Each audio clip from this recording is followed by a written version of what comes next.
Hello friends, మనకు చిన్న mind game ఆడదామా? ఈ స్క్రీన్ పైన కనిపిస్తున్న నెంబర్లో ఏ నెంబర్ అయినా సెలెక్ట్ చేసుకోండి.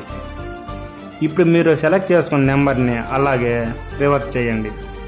ఫర్ ఎగ్జాంపుల్ 36 నెంబర్ రివర్స్ చేస్తే 63 వస్తుంది. అలాగే మీరు సెలెక్ట్ చేసుకున్న నెంబర్ని రివర్స్ చేయండి.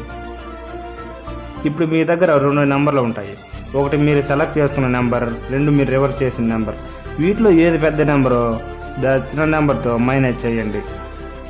ఇప్పుడు మీకు 2 డిజిట్ నెంబర్ వచ్చి ఉంటుంది. ఒకవేళ సింగిల్ డిజిట్ నెంబర్ వచ్చి ఉంటే దాని ముందు 0ని యాడ్ చేసుకోండి. ఇప్పుడు మీ దగ్గర ఉన్న నెంబర్ని రివర్స్ చేసి యాడ్ చేయండి. మీకు వచ్చిన నెంబర్ ఈ స్క్రీన్ పై ఉంటుంది, చూడండి. ఇప్పుడు ఆ నెంబర్ పైన ఒక పిక్చర్ వస్తుంది, చూడండి. ఫైనల్గా మీకు వచ్చిన పిక్చర్ డ్రాగన్.